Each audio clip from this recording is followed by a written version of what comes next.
I'm Dr. Erica Bove, and welcome to the Love and Science podcast. I'm your host and also the founder of Love and Science, Thriving Through Infertility. I'm so excited you're here today. With over a decade of experience helping thousands of women just like you, I empower professional women to build their families with confidence and compassion. Let's dive in. Hello, my loves, and welcome back to the Love and Science podcast. I am so honored to have a beautiful guest today. Her name is Dr. Kara Pepper. I'm so excited for our conversation. As I am open about my previous history of an eating disorder and what it's like to navigate this world in recovery, we're going to touch on a lot of the themes of what it's like to navigate the fertility journey with this history and all the complexities that go into that. So Dr. Kara Pepper, she is an internal medicine specialist. She treats adults over the age of 18, and her medical practice focuses on people with a history of eating disorders, which is amazing. She also, like me, is a physician coach, and she helps physicians build micro practices to reclaim their autonomy, freedom, and love of medicine. And how wonderful is that? I think, so many listeners find that as they're undergoing the fertility journey, trying to be female physicians, all of the things, like it just seems like there's not enough time and not enough personal power, right? So we're going to talk about all that stuff. She is also the host of the It's Not You podcast. And if you haven't listened yet, please check it out. It's so full of wisdom. So all these things, and even more, Dr. Pepper, it's so great to have you here today. Thank you for having me. I'm so glad to be here with your community. Absolutely. So, I've been thinking about our conversation for a long time now. And, I, even in the last week, have had some conversations with my patients in my medical practice about various aspects of previous eating disorder, navigating the process of the fertility journey with all of its stressors and really having a hard time knowing like what to do in that context. And so, I think, one woman said, I just am really trying to like manage life and this is my coping mechanism. And so how do I know if what is eating enough to be able to support my fertility journey? And, another woman was very much restricting and said, I know I need to eat more to wake up my body, but I don't know how to do that. And I don't know how to turn away the messages of like what my body should look like in this process to be able to move forward and give my body what I know it needs. She even used the word she was very dissociated, very dissociated from her body in the process and was like living according to all these rules. And so where do we start? Where do we start with when somebody has a complex history like this, trying to live in a body, trying to eat every day, trying to manage stress? Where do we even begin to unpack some of this stuff? Yeah, it's such a great question because I think even with the two examples that you gave, it is two people with seemingly different problems that they're trying to solve, even though the goal may be fertility or conception, that ultimately we all have been kind of indoctrinated from the time that we are born about what a good body should do, should look like, how it should behave. And it's as if we are just all the same, and we are not all the same. Our bodies do not operate the same, and what they need is very unique. And I think it often becomes really adversarial. Like I just my body feels like it's betrayed me. That's what my patients will say. I feel like, I'm doing everything right and I'm not getting the results that I want. And especially for high performing individuals like physicians, we're used to just putting in the work, put in the reps and you get the output. And the fertility journey, as you know very well, doesn't always feel like that. And so looking perhaps for the first time at our body as our partner, as with compassion, as something that has been trying to keep us alive for forever. Our body is literally designed to keep us alive. And so often when it's under the stress that you described, either the stress of I'm supposed to be thin in order to get pregnant, or the pregnancy process is so stressful, I'm relying on restrictive eating patterns. Your body is lovingly trying to keep you alive. And so fighting against it is sometimes fighting against your ultimate goals. So there's a lot in there to unpack, but we can dig in as we go forward. Yeah, absolutely. Thinking about our body as our partner. I think, I've, in all of the work I've done, I've never quite thought about it that way. And so I think if we just pause for a moment and think about what that actually means, and it's our partner in sort of our weight management and health and mental health and all the different things, and also the fertility journey. Like a lot of my Yeah. patients and my clients are like, my body, I don't trust it. It's Yeah. not doing what it's supposed to do, and I want to force it to do what it's supposed to do. And so I do think our bodies have this innate wisdom that we can return to, although we need to learn how to be embodied to be Hmm. able to tap into that. So before we get to those aspects, I'd love you to share with our listeners, what is the history of the BMI? It's frustrating from my perspective because anesthesia says a person's BMI has to be under a certain level before we can do, you know, Hmm. moderate sedation without a breathing tube and all these things, which in our practice is 45. In other places, it's different. But I find that personally very frustrating because Yeah. even somebody with a BMI of 42, 43, 44, depending on how the weight's distributed, that can be, it's like this, it doesn't mean anything to me because Yeah. it's so different. So what is the history of the BMI, and how might we be able to think about things differently? Yes. So for those of us who are really data-driven people, we often think of guidelines as like the rule of law, the hand of God has written these things. But I think the BMI is a pretty terrible metric, and it's really because of where this data comes from. So for those of you who are very social justice aligned, I'm a thin white woman. Don't listen to me. Listen to the women of color who've been screaming from the rooftops about this for eons. In effect, if you think back about the Renaissance time periods, if you look at art on the walls, if you look at the kings and queens, people who had wealth, they were all in large bodies because health and wealth were synonymous. You were able to feed yourself and feed your families. And so it wasn't until Europe really started to colonize areas outside of Central Europe, particularly Africa, where women started to look at these women who were considered less than, who were in more curvaceous bodies.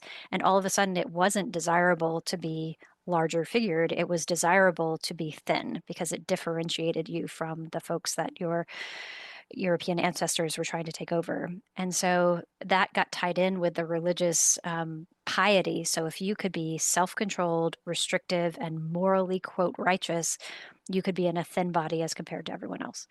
And so the modern origins of our BMI was really in the 1830s. There's a Belgian astronomer named Adolf Quetelet who basically looked at what normal, quote, normal men of Northern European descent look like. So think about like the workers of that time who are out in the fields without a lot of food.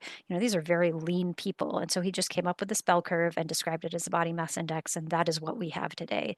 And it wasn't really designed to be used in medicine. And it wasn't really until 150 years later in the 1970s, Ansel Keys, who is infamous, I should say, for his starvation studies, looked at the BMI and basically compared the BMI to fat calipers, like pinching and measuring fat, to the underwater body composition, like submerging people. And the BMI was the least bad choice. It was about accurate at predicting visceral adiposity about two-thirds of the time, but certainly not great. And so it wasn't really until like the 1980s, 1990s where the World Health Association started to get involved in this quote war against obesity, which quite frankly is interpreted as the war against folks who live in larger bodies. And our current guidelines around BMI, really we allowed normal BMI to be up to about 27 and a half. And the people who made the decisions on the board, there was two people from the weight loss industry who was manufacturing Redux and Fen in the time. And they were the ones who said, no, let's shorten that BMI range to up to 25. And so overnight, millions of Americans then qualified for these medications. So now all of this BMI range that we consider up to normal of 25 has been baked into every scientific trial, into all of our guidelines. And I think it's worth looking at not only did that number come from a population that does not describe the people that I actually take care of in my clinic, we know that it is not validated in populations of Black women, of Asian folks, of folks over the age of 65. And so to use this as a blanket measurement for quote health is highly detrimental because it's not even an accurate measurement of metabolic health, of visceral adiposity, of any of the markers that we really think matter. And so with that, just being a woman in America and being kind of conditioned from the age that we're really young to say like, hey, you need to be thin in order to be worthy and healthy, it's no surprise that 75% of people, when they enter med school, already have implicit bias against people in large bodies before we even get our Mm, medical training. So it's a lot of information to simply say, like, the BMI is like not telling me anything about someone's health. And so, as a mhm. general internist, particularly someone who takes care of folks who've really struggled with body image and their relationship with food, body, exercise, people say, well, don't I need to be thin to be healthy? I'm like, you do not. And and I will, you know more about this than I do. This is my last comment. I'll stop talking for a minute about the anesthesia issue. A lot of my patients who have really struggled to get pregnant as well because of the dysregulation related to nutrition, and my understanding about the anesthesia component is really about high risk airway management. That Correct. many folks are doing these fertility procedures in the outpatient setting. You need a trained anesthesiologist who has the capacity and the tools that they need. And you Yes. can be in a larger body and have that done. And you just need the safety of being in a hospital that has the backup, Correct. which is Correct. so cost prohibitive for virtually Correct. everyone to have that. Yeah. So, And some anyway. centers are even doing regional blocks. Like, you get your Ooh, spinal and you have your egg retrieval, and then it takes a little bit longer for recovery until you can walk again. But I think it's an interesting because is the airway really the restrictive thing? Or is it just one more way to discriminate, right? Like yeah, there may be other ways we can think. Like I've thought, gosh, like, if we can't access the ovaries transvaginally, guess what? We figure out a way to do it transabdominally. It's a little complicated because a lot of IVF centers are not set up with like a true main OR where you can do an intubation yeah, and all those things. yeah, Like, remember when I was at Michigan, sometimes somebody would have like a significant cancer or something like that. And we'd need to yeah. go to like the main OR, and then you got to figure out how you're going to get the eggs where they need to go. So it does cause increased layers, but there are centers who are tertiary centers who do this. Mhm, So I think, we need to think outside the box about how we can do safe procedures and have access, and mhm. and I'd love to know your thoughts about this. Like, even this morning, our grand rounds by our wonderful second year fellow was on GLP-1s and Mm, fertility and all of that. And it's tricky because I think they are a tool. they're a It's like, tool. Mhm. who needs them? But then there's this like, oh my gosh, like if you're gonna go on it, don't you got to contracept now, even though you have infertility. Like, God forbid you get pregnant on this medication, which the prelim data actually look okay, because it does help many people, right, with their weight and their fertility, right? And so like there's this whole thing, but then it's like, okay, but if you're intentionally on it and you want to do an IVF cycle, then like you got to stop it for 2 months for the washout period because we don't really know. And so I feel like, this whole layer of GLP-1s and sort of how much we don't yet know in the fertility space, I feel like it's driving us all crazy. What do you think? Yeah, What's your perspective on that? I have lots of perspective. So one is I agree it's a tool, right? And just Yeah. like fire can cook our food and keep us warm. It can also burn down the state of California. And so GLP-1s, I think of in a very similar way. They can be life-saving medications for people who need them. They can also be highly abused, and they also absolutely feed the anti-fat rhetoric in our country. Mhm. And I find that I stand, but as someone who's trying to find the right solution for the patient in front of me, there's clearly the quote war on obesity. Everyone needs to be thin in order to be healthy. And there are the people who have been very harmed by that rhetoric who are aligned very from a social justice standpoint, saying like it is not okay to intentionally create weight loss for people who don't need that or ever need that. Like allow people the autonomy to say I don't. This is not right for me. And so I find my entire practice is in the middle of that very nuanced conversation to say, what is the right choice for the person in front of us? Mm, And and sometimes that means me staunchly saying to a patient, this is really going to kill you. I mean, I have patients who are mhm. very, very sick on these medications and other people who have had their lives changed by that. And I Yeah. think particularly just like the fertility space, the eating disorder space is a very we don't have great data on this. The obesity medicine community is like everyone should be on a GLP-1. It helps treat binge eating disorder, but we have no long-term data on this stuff, and it absolutely feeds the restrictive eating pattern. So anyway, I think there's a lot for us to learn. And from my viewpoint, I would always err on the side of safety for patients and protecting them Mhm. psychologically and physically. So that's where I tend to Yeah. land. Thank you for sharing that. I think that's so nuanced and important. It's like focus on the person in front of you, their history, their goals, all of it, because we do need a tailored approach. And it's different. Maybe if somebody is 24 years old than if they're 39 years old, we might have different conversations about those things as well. And so, and more data. I mean, I think the more we have data about these medicines, I think the better able we'll be able to counsel our patients. But we're just in Yeah. a gray zone, and I think it's tricky. It's really tricky. Yeah. Yeah. Yeah. I wanted to ask you, so I have a lot of patients and clients and even just like people I know undergoing the process who are like, listen, Erica, I have gained so much weight since I Hmm. started this process. Like that is one of the most common side effects. And Hmm. I think it's multifactorial. I mean, again, my people are mostly female physicians in my coaching Hmm. practice. And so most of us have bought into that sort of model of like body image and, at some level, maybe not everybody, but sort of in our society, Yeah. part of being a high achiever is often linked to those sorts of notions Yeah. about thinness, et cetera. Yeah. Um, so, when a person starts with with a certain body shape, size, et cetera, and then they undergo this process, which tells them when to exercise and when not to exercise, pumps them full of hormones. Maybe they have, stress eating, and this is inherently stressful. Like the whole body changes, the whole mind changes, and it's hard, for me to really help people in that scenario. And how I approach it is like, this is a chapter of your life, and Hmm. this is not going to be forever. And, really like embracing the task at hand, which is undergoing the process, mental health, physical health.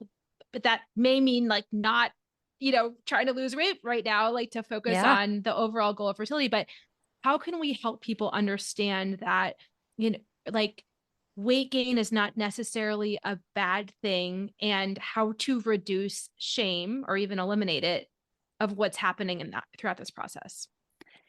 Yeah, I like to think of it as what is the goal that you're trying to create. And I know that Yeah. people want to get pregnant, but I don't think with any goal, let's use med school as an example. Like, yes, I want to be a doctor, but no one's like, well, in order to be a doctor, I'm really going to have to be awake for real on my feet for 30 hours and what that really means for my mental health, right? Or Right. like, yeah, I want to be a doctor, but I'm going to see some really traumatic things and probably experience some personal trauma as part of my training. Like that's not the part that's sold. And so I do think that there's probably a little denial or avoidance in thinking about like I want to have this child, I cannot wait for it, and I'm going to have to go through a lot of hardship, not just the frustration of getting pregnant, but it's going to show up in every aspect of our life. I mean, I know your clients know that very well. It shows up in their marriages, it shows up in their friendships, it shows up everywhere. And so Yeah. couple that with this idea that we need to stay in thin bodies. I mean, I do think that's a huge barrier for a lot of people. And so the partnership of like, this is a season, this is what my body needs, this is how I nourish my body changing shape. I mean, this is one step towards the actual change of shape that's going to happen when I have a fetus inside of me. I mean, the Hmm. ultimate the ultimate test of body acceptance often is like, yeah, I get to have it change during a pregnancy. That's a big deal. Yeah. And I think having open and honest conversations about these things in places that support, um, that can just name what this is, like, yeah, it feels really hard. And I just don't like that. My body is changing shape and having to have an honest conversation about that. Um, and you mentioned your client earlier, perhaps that was before we started recording, that lives in a larger body and was really frustrated that they were having fertility issues while they were trying to diet. And every Hmm. body is different. And your fertility zone, I love how you describe that. It may not be in that BMI range of 20 to 25 that we're conditioned to think is normal. So, what does your specific body need in order to reach the goals that you have? And Right. I can't say enough about therapy. I'm sure that's a big part of the coaching that you offer your clients, but Hmm. like there's groups for women on purpose because this stuff is hard. It's not easy at all. Right. You can live in a larger body and have a hypothalamic amenorrhea. Like I just want Correct. to say that. Like, Yes. that is a real thing. And I think, thinking about, there's that scenario, there's also the scenario of somebody who, really is doing their best to work every day, take care of patients, be on the fertility journey, and then they feel that restrictive eating creeping in. Hmm. So what could you offer that kind of That person person. who struggles Hmm. with that, who's like, you know what, like I'm trying, but this is my Achilles heel. Yes. I absolutely think having a therapist and dietitian who understand eating Yes. disorders is critical. This Absolutely. It would be like going to an internist, a general therapist. Like, I understand a lot of things, but if you've got like an EF of 10%, like you need a specialist who really understands heart failure, right? Right. And so Right. I Right. do think that that really matters because the language that people use, their implicit bias, hopefully they're like eternally trying to excavate that, and it really does make a difference. And the reason I do the work that I do is because I truly believe that women can change the world. And for people who are spending 80, 90% of their day thinking about food, body, and exercise, like what are they Mm. not thinking about? What is the impact that they're Yes. not able to make? What are the connections and the relationships that are being impacted by that? And so if we can reduce that noise in your brain, and I'm not saying by going on a GLP-1, I mean truly by addressing the trauma and the thoughts that are there, it Yeah. is life-changing and world-changing. So anyway, sometimes we don't feel that we are worthy of that or really fully recognize that that's the case. And I think it's actually great if they're trying to get pregnant because if I can't do it for me, I know I'm going to do it for my kid. And so your future kid deserves to have a mom who is not trapped by this. Mhm. Your future Mhm. kid needs you to show up fully in the best way that you can.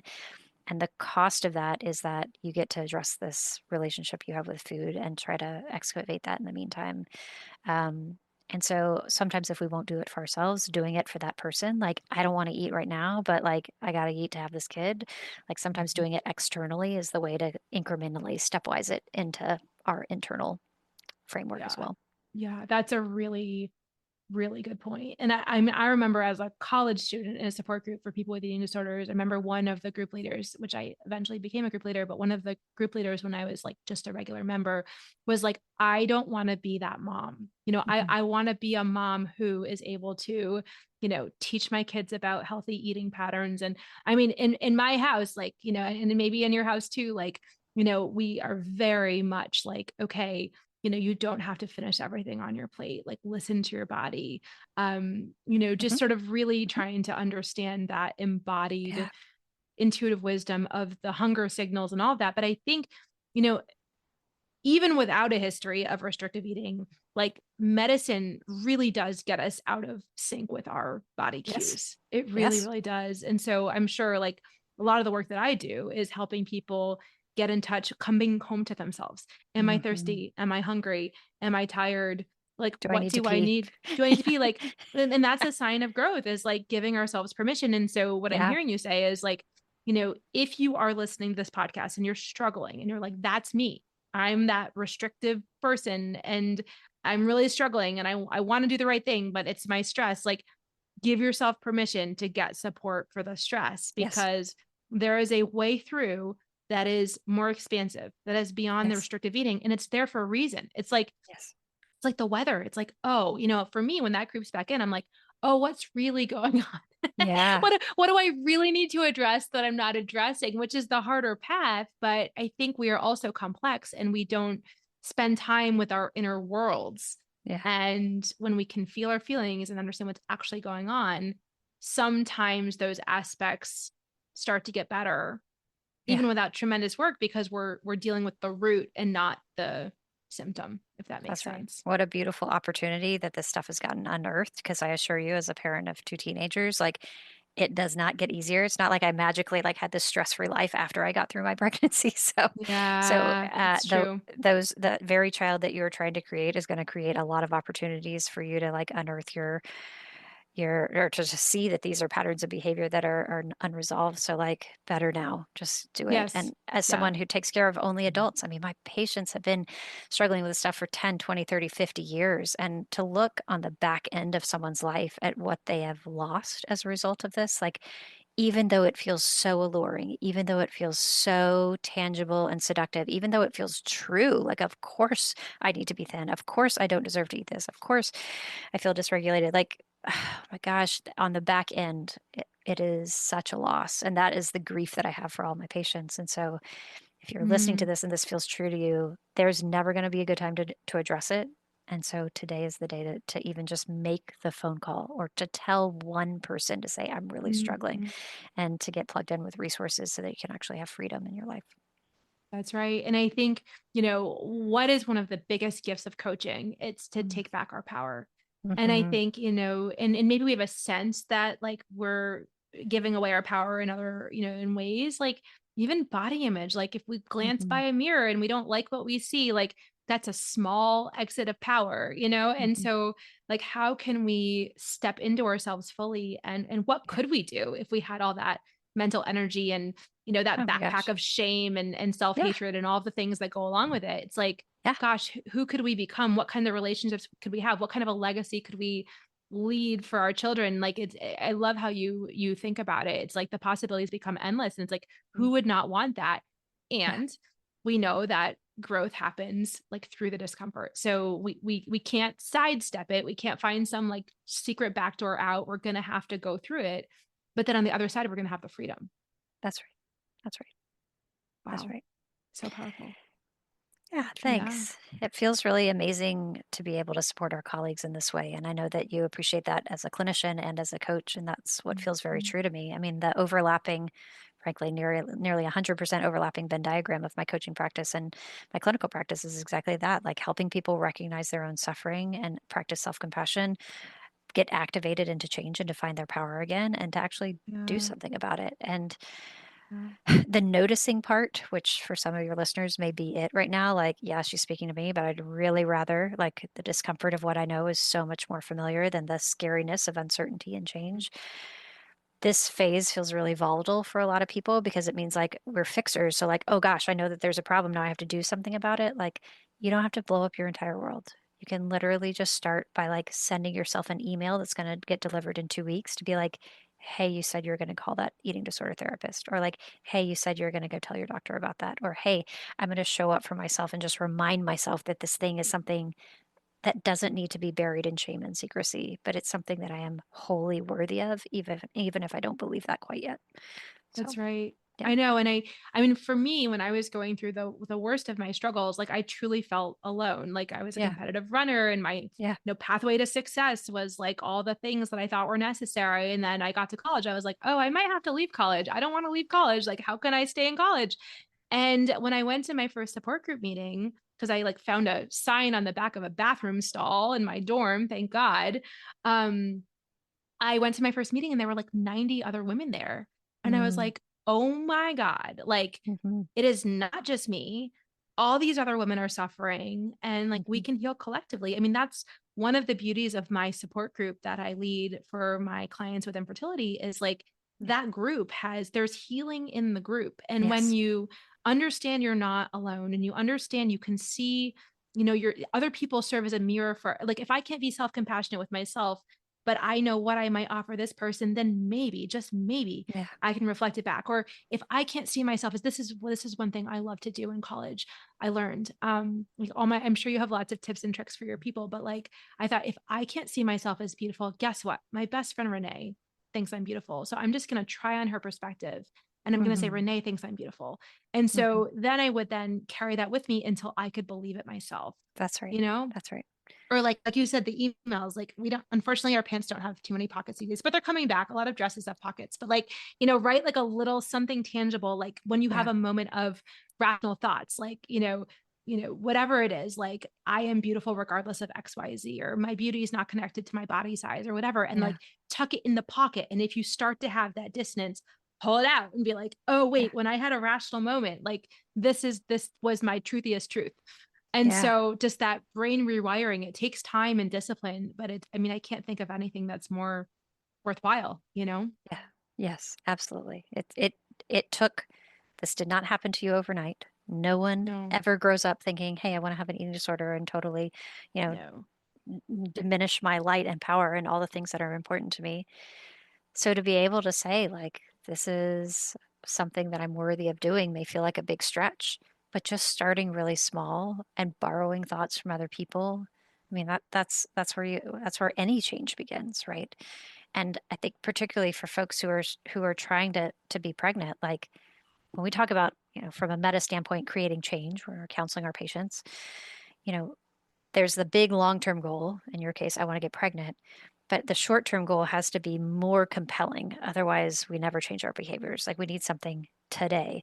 And so, hey, I want to Mhm. recover from an eating disorder may feel like super big and you've been dealing with it for years and years. But like I want to get pregnant in the next 3 months. Like that feels a lot more compelling And so whatever your reason is, it needs to be Mhm. acute, it needs to be tangible, it needs to be, we talk about SMART goals, but we need something that matters today that's not nebulous. Like, and I That's mean, right.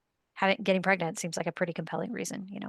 That's right, using that as a motivation. Like, I always start my coaching programs with, like, "What's your deepest why?"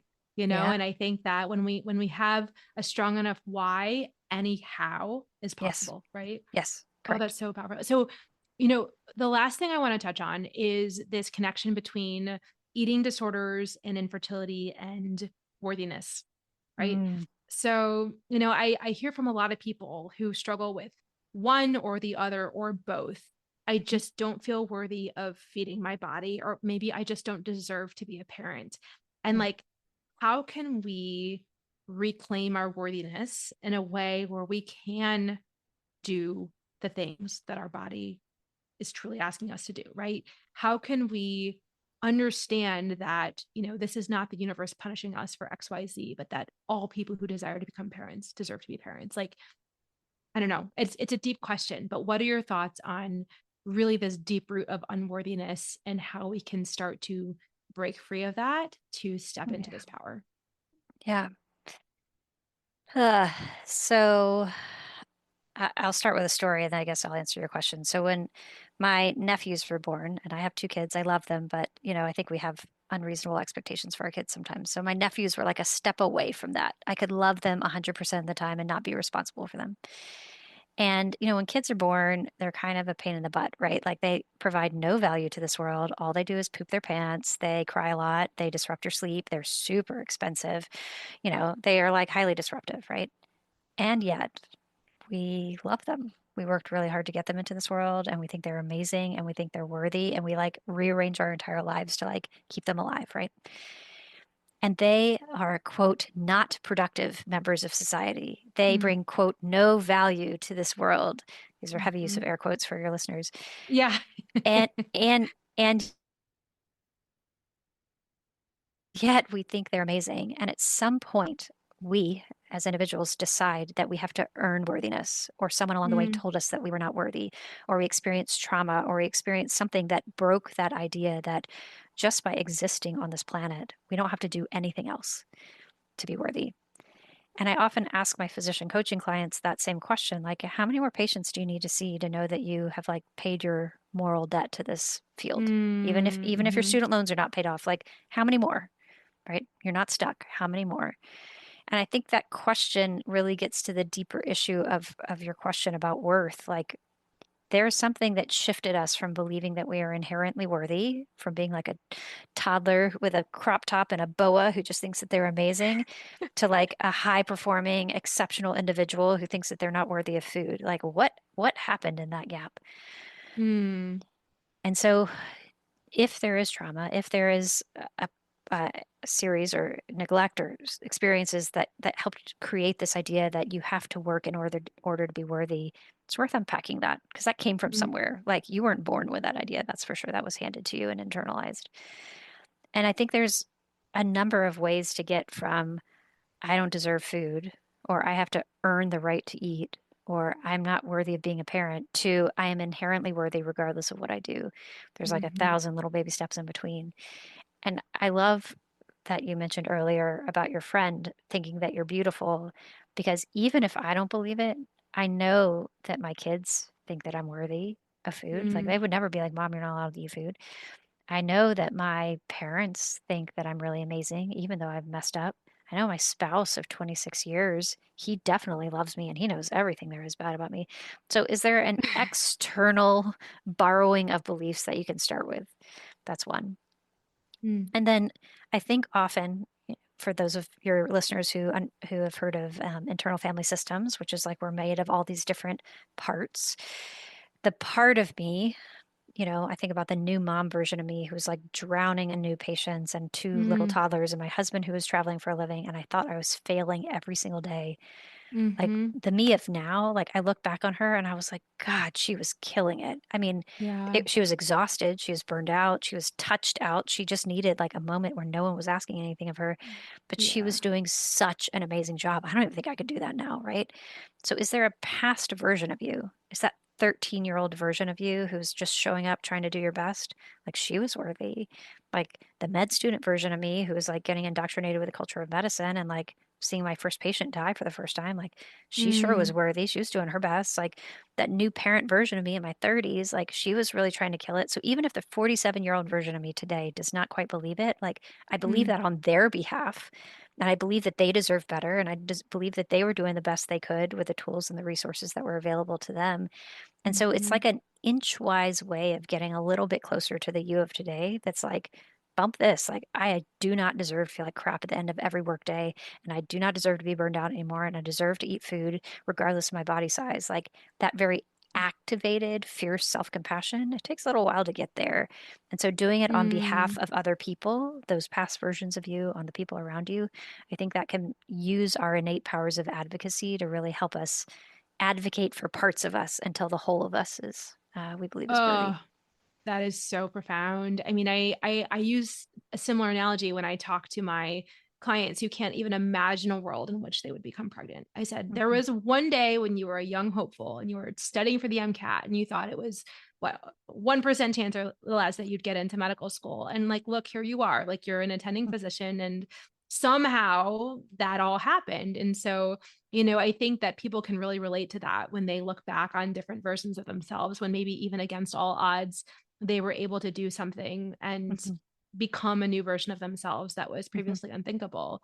I mhm, think it's the same thing. There's this book called Hatching in our field that is about fertility and motherhood and all of that. I think of, the blastocyst hatch. The blastocyst is a day 5 embryo, day 6 embryo. And that's what we put in preferentially to help somebody get pregnant. And I think, like, just as the blastocyst is looking for a home, we are all looking for homes. And I think the more we can find that home within ourselves and with each other in these beautiful communities, I really think that's the secret sauce. But you're right, it's an yes. inchwise journey. And then, I mean, the cool thing about self compassion is it then becomes the path of least resistance. Like Mhm. sometimes, I'm sure, and again, like I think we both do this work, it keeps us honest and accountable. Sometimes I'll be like, wow, that was a really self compassionate response. Like I might not have done that 3 years ago. Go Yeah, me. But I'm like, yeah, I'm almost like surprised and honored when I choose the self compassionate thing without even thinking about it. But it's a discipline that we build over time. It really yeah. is. It's just a learned skill, just like It's anything a else. learned So, skill. yeah, It's a learned skill, but we're worth it. We are yeah, 100% worth it, and we are not failures. And there is more to life once we can embrace that and start taking steps towards our freedom. 100%. I totally Oh agree my with you. goodness. Wow. I mean, I'm gonna have to re-listen to this conversation and just share it with everybody I love in my life because I am just so inspired by your wisdom and how much gold there is here. So I'm sure my listeners are gonna want to find you. So where can they find you? Yeah, if you can remember my name, you can find me. I'm Kara with a K, Kara Pepper, MD. And so my handle on social media is Kara Pepper MD. My website's Kara Pepper MD. You can always email me at hello@karapeppermd.com. So I'd just love to hear from your listeners, whatever resonated with them, questions they have. If they need an Perfect. internist who understands this stuff, I'm always happy to bounce ideas off of them. So thank Amazing. you And remind for us where you're sharing. physically located.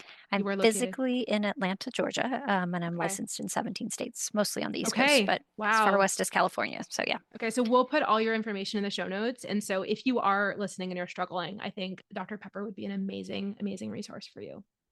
awesome. Thanks Fabulous. so much Is for there, having me. Thank you for you're all you do. welcome. Yay, anytime. And is there anything else you'd want to share with our people? No, I love that they are in community together.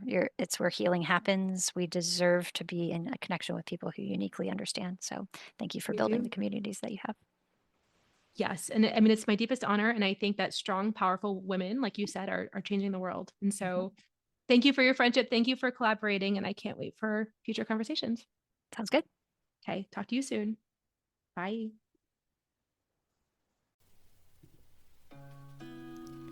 Thank you for listening to the Love and Science podcast. I'm so glad you joined us today. If you found this conversation valuable, if you could please rate, review, and share this podcast with your trusted people, it would mean so much to me. If you want more tools to help you navigate the fertility journey, please book a discovery call with me today. The link is in the show notes. Please do not let infertility have the final word. I'm here to take the burden from you so that you can achieve your goal of building your family. In gratitude, this is Dr. Erica Bove. I'm rooting for you always.